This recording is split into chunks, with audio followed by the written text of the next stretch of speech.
So, when it finally happened, I was like, oh, thank God, at least kingwanyana, Generation my 2000, look, I feel like they're ahead of us. Okay. Honestly, I do.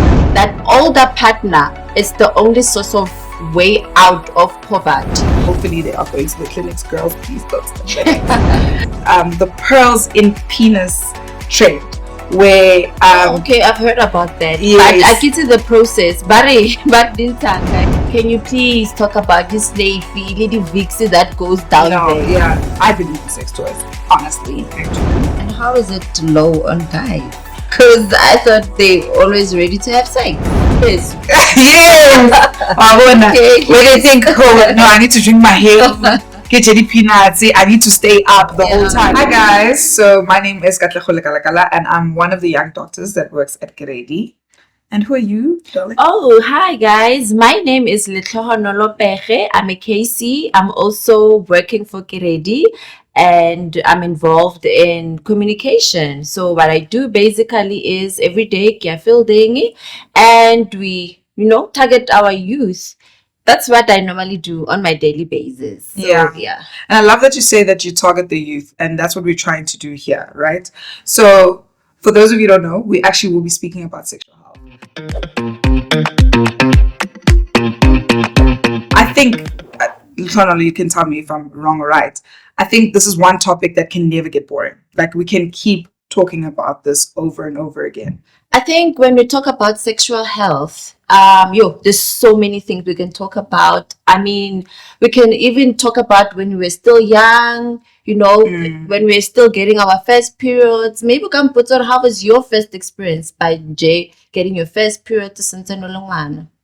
Yeah, no, look, it was very interesting. So when my hormones started to really kick in, okay, obviously I didn't understand what was going on, right? And if you grew up in the church or you grew up with people that are very strict, like my parents were quite strict, it felt like exploring your body was wrong. It felt like it was taboo, right? But your hormones are raging and they're telling you should do that. They're telling you, boys are interesting. Well, because I'm interested in boys. I'm here to say that. But if you, yeah. So when I started to feel like, okay, I want to start exploring my body, I was lucky. I had my sister who is 8 years older than me. Okay. So I could speak to her about the things that I was going through and what was going through my mind. Okay. I think we're not lucky because you grew up with a sister. Now I've been a late bloomer. So I only went on my period skin at 16. And at some point I thought, I think there's just something wrong with me because I'm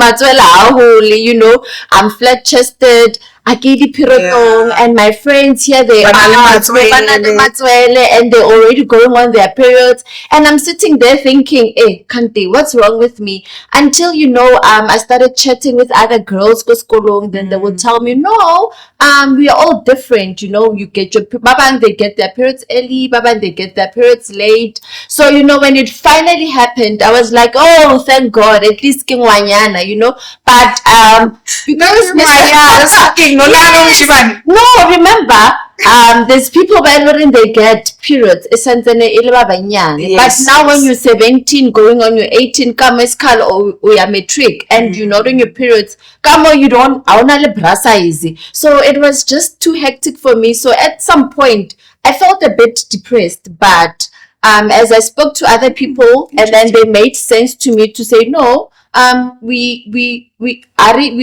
sexual reproduction, it happens different to different people. So your time will come where, boobies are gonna start showing and you are gonna go on your periods. But then I think because then it became a bit stressing for me. So, but the other thing that I liked is because ki lady period late, I knew what I was expected. I knew, this is how you change pad, this is how you need to put it. And I knew if I were to have sex with someone without using protection, then it means I would be pregnant. So I think even if I went on my periods on a later stage, at least I was equipped, got a lot of information when it came to sexual reproduction. Okay, so speaking on that, so you said that you were having conversations with your friends, right? Yeah. They already obviously had been they were more matured in terms of their sexual development. Exactly. So they definitely must have been exploring. They must have been where I was, where I was interested in boys and I wanted to see where I could take my sexuality at that time, right? Okay. What stories or something did you come across at that time? Because I'm assuming that because you weren't getting your periods, you thought that, no, this is not the time. I'm not interested in boys like this. But your friends are doing all those things. So I see. No, so I think with me, I mean, okay,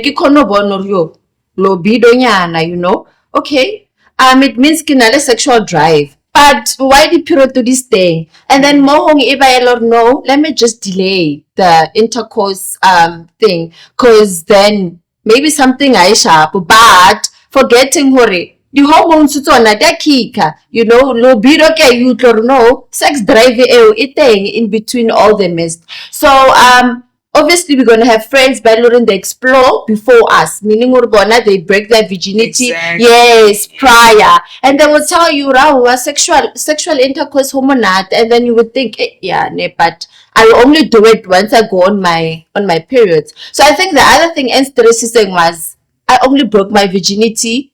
I'm a trick because I thought akoya tertiary.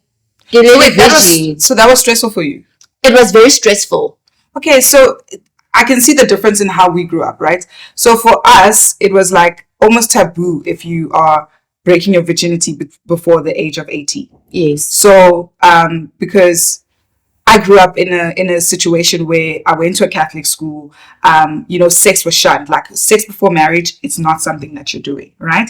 But also that kind of conversation and that rhetoric can really isolate you and put you in a situation where maybe if you find yourself having sex, you're not talking to people. Exactly. And you catch yourself having situations that maybe you're not mature enough to deal with, but now you're forcing yourself to deal with them on your own, which can really impact your mental health, right? So that's why I speak about my sister. So in my experience, how my sister came in and why she was such an important, a huge part of my sexual development is that she was there, she was a voice of reason, but she was also a voice of comfort because she had already gone through that and she could tell me, Mushiman Otto this to get into your pants. Make sure that, if you are interested in a boy, that you are in a public setting so that you don't find yourself in a situation that you can't get out of or you can't get help for, right? Because while you're going through that, boys are also going through their own hormones and sometimes they can't control it, right? That's true. And you maybe get to a point where you're like, hey, now I want to stop. We're kissing and whatever, bases, we're kissing, but I don't want to get to second base.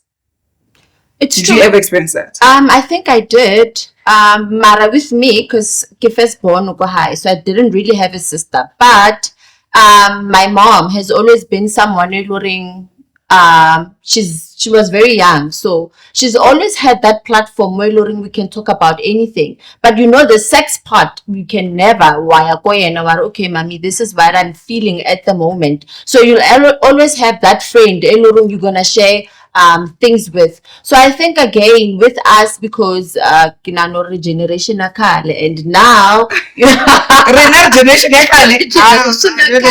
so you know how it is with us now. I mean, whenever no 2000, and their time versus our time, it's totally different. So I think with them, if we were to have a conversation, Libona, what would you think it's best for them right now? Looking at how they are living, the era Moyona right now, and so many things they're experiencing. There's high rate of HIV as versus to us Nakwarehola. So how would you think one could actually say, what would you say? Yes, yeah, you're right. How to put it that way. Yeah, you're right. My 2000, look, I feel like they're ahead of us. Okay. Honestly, I do. That's why we are from a different generation as we are. To no,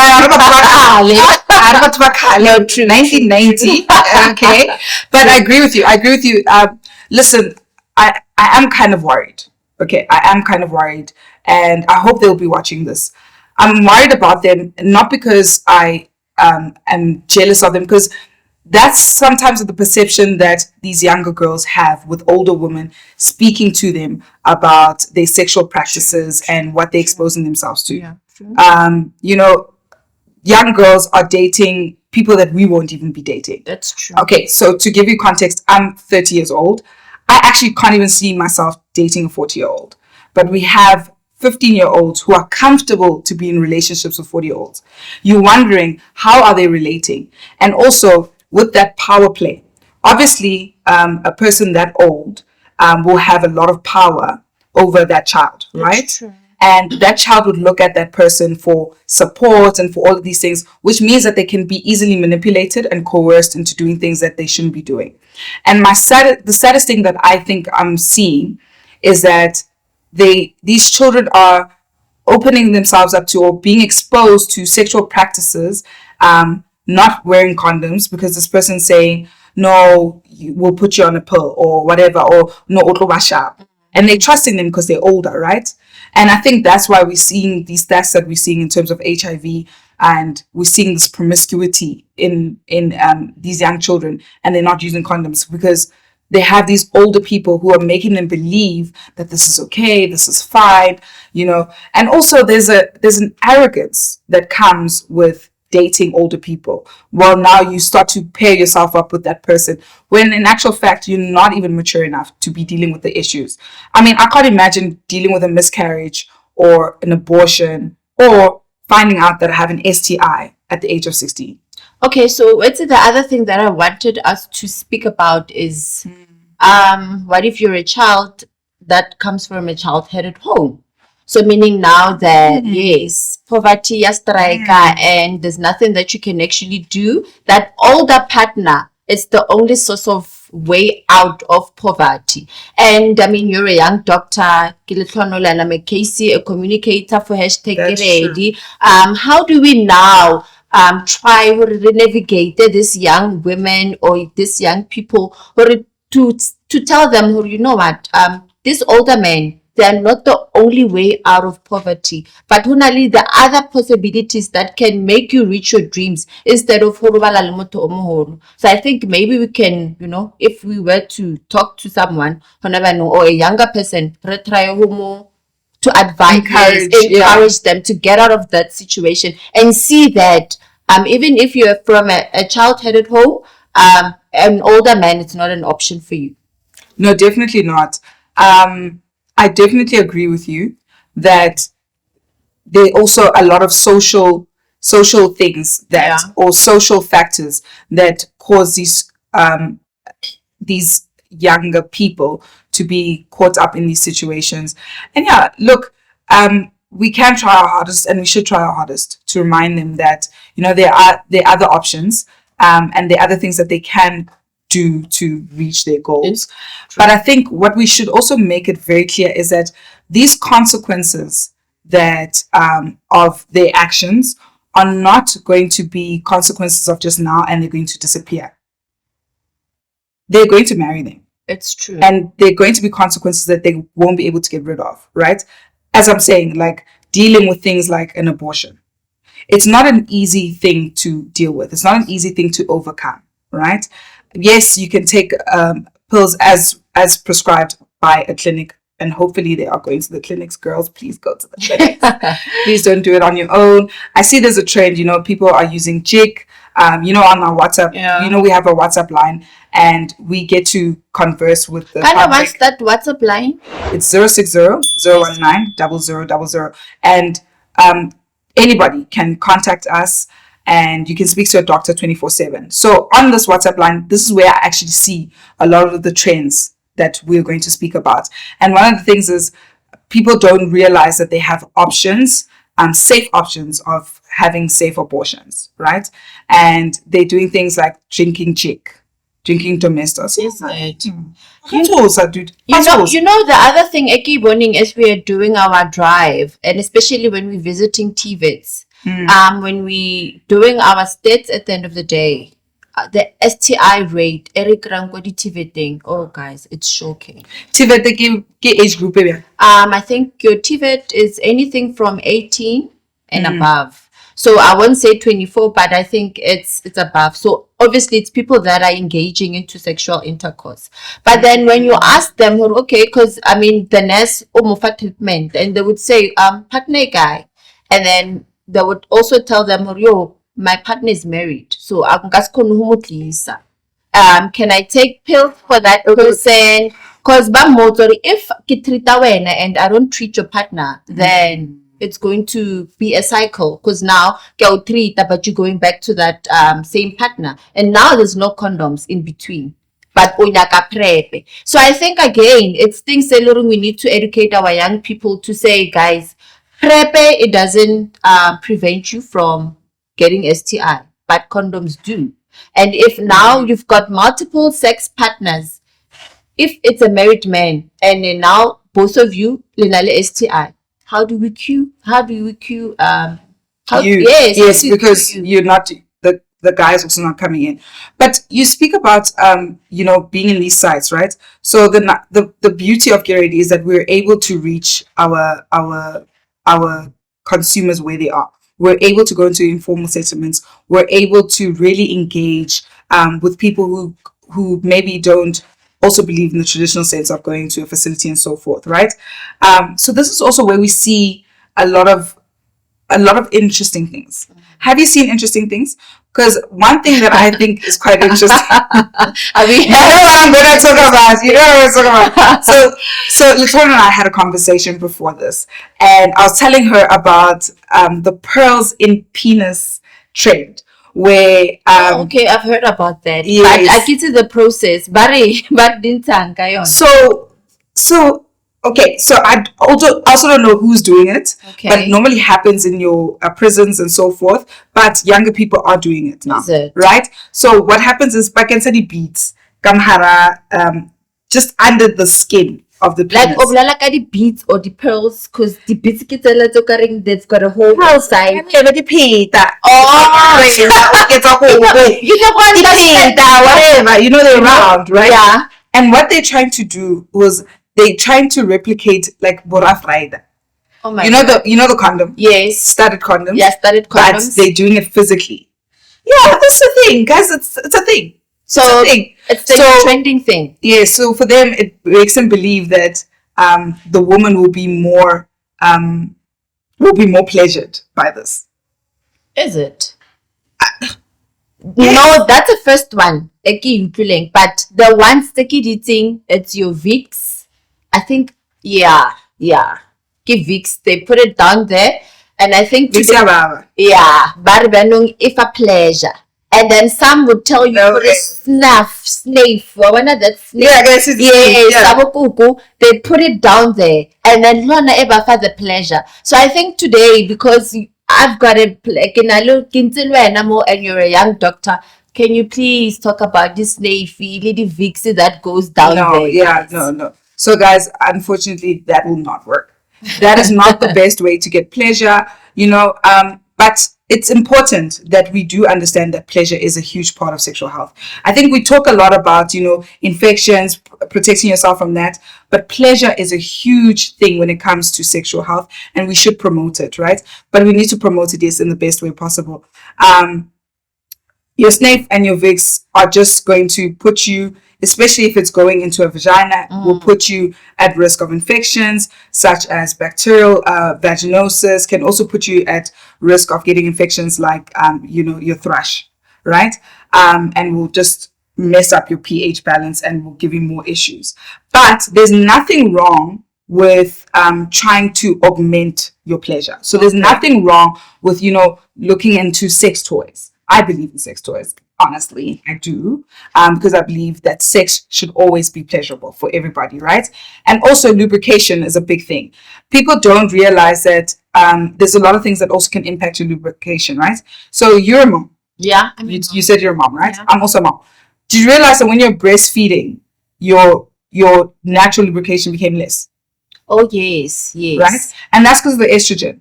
And that also happens when you're on contraceptives. So the contraceptives that we can give you can also impact your libido, right? And can also make it difficult for you to enjoy having sex. So I really want to promote this.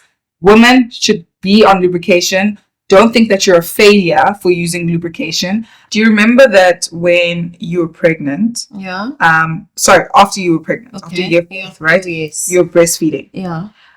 Do you remember how dry you would get? Yeah. I think I would, hey? And but because I just thought, probably I just had a baby and I'm just not in the mood. Probably Which that's is true. the reason. So I would be resistant in a way. Yeah. But then But I think you are correct. So in other terms, we should really encourage lubricant. We Yes. should really We use should encourage people to be aware of their bodies. We should encourage them to be aware of things that can impact their pleasure, because pleasure is a huge part of their sexual health as well. And as you said, your libido was low, so you felt like you weren't in the mood, right? Yeah. So there were a lot of hormones in place. So I'm going to put my doctor hat back on now. Okay. So at that time, when you're breastfeeding, your estrogen levels are quite low. Okay. So estrogen levels are a hormone that really allow us to be who we are as girls. Okay. Okay. So when they're very low, your body won't really lubricate itself as well. Well, your vagina won't lubricate itself as well, and your libido will also be low. So there are other things that can also impact your libido. So things like using contraceptives, and also having mental health issues. So I want other people and young girls as well as the guys to know that it's normal for your libido to be low, but it's also okay for you to honor what's happening to your body and actually speak about it, because pleasure through sex is your right. It's definitely their right. So if you are educating me, so the libido is the sex drive, right? Yes. So then I would like to understand, how is it low on guys? Because I thought they always ready to have sex. No, they're not. They're Is just it? yes, just as much as you can have issues that affect you, like you have stresses at work and so forth. They are exactly the same. They can have those stresses. Yes, guys are not always on one. And I think that kind of perception creates a lot of pressure for them, that they always need to perform. And that's why then they find themselves in situations where they're taking things that they shouldn't be taking, where people are now playing around with I don't know, they take pills or whatever, which put them in a bit of a problem. And we're also talking about impesi. Yes. Where they think, oh no, I need to drink my hair, get jelly peanuts, I need to stay up the whole time. And that kind of a pressure is not great, because as I said, pleasure from sex is everybody's right. Everybody should be enjoying themselves, right? Okay. But also, while we're still speaking about pleasure, I want to take it back to, the difference in ages, right? Okay. And how nowadays we're seeing that younger women are finding themselves in relationships with, maybe because transactional, where the partner is much older, or young boys are also seeing themselves in relationships where the other partner is older. My saddest thing from that perspective is that they don't get that opportunity of growing with someone around the age and actually exploring sex together and like finding things together. While we're talking about that, the other thing that I've also noticed, Guti, these girls, they're so inquisitive. So they think that if they were to explore with the same age group as them, it might not be fun. Remember You remember I'm at 2000. They are on, another level. So they've already been exposed to pornography. You must also think, good to now they've got smartphones. So when we're not watching, we don't know what they are looking at. So yeah, but then wouldn't you want to have that kind of fun with someone that is also new to it? Then rather, because I could imagine that if you're bringing this up to someone who's older, they're probably just like, been there, done that. True. Now it's fun, and you're exploring it with someone who is around your age group, and will definitely also respect your body autonomy, will respect the fact that you are not comfortable with certain things, because they're also exploring it with you. Unlike someone who's older than you and then putting that pressure on you to do things, and also being manipulated into, unsafe practices. And the level of maturity. I mean, exactly. So I also think that it's also wise for us to be encouraging our young girls, to date within their age group And enjoy it. and enjoy and explore and play, but let together, grow up, with each other. So I think that would also be cool if if young people were to explore with the same age group as them, so that bakhono hola together. And it also minimizes the spread of HIV, because then it means there's consensual sex, meaning that we agree that this is what we want to do. And then when we partake in sexual intercourse, we can also, promote condom usage. So we are able to negotiate condom. So I think that, yes, because if there's no consent during sex, meaning if I'm dating somebody who's older, they can always negotiate, I don't want to use protection. And then now there's HIV and STI. So there's a lot of factors that could put one on risk if they were to now get into sexual intercourse with somebody that they are older, as versus to somebody that's younger, because we can easily, consent into using protection. Cool. Yeah. So I think we should wrap up this conversation, and the way we should wrap it up is, I want us to speak to the people that we are, having this podcast for, which is youth, the youth, right? Yeah. I want you to really take ownership of your life, take control of what you're doing. So please, guys, dual protection is very important, which means that you should be on a contraceptive method that is not only the barrier contraceptive. So your barrier contraceptives are your condoms, okay? But you should also be on something else, like a pill or an injection or an implant or anything of that nature to protect you from pregnancies. But then the barrier contraceptive will then protect them from STDs and STIs, which you have brought up, and STDs, which include HIV, right? And I also want them to also know that if you do find yourself in a situation where you have not protected yourself adequately, as I just shared with you, it's fine. Yes, it's not going to be fun, but you do have options available to you. So they can come in, right? They can go to facilities as well, and you can ask for post-exposure prophylaxis, which is called PEP, right? And that can protect you from HIV as well as hepatitis B infection. And we also must tell them about the emergency contraceptive that they can get on. You have about 5 days for you to get that emergency contraceptive, but the sooner the better, and that will protect you from an unwanted pregnancy. Anything else that you think you would share with them? And I think the sooner you start knowing your HIV status, let's promote HIV testing. So once you get into a new relationship, it's so wise to just go with your partner and get tested.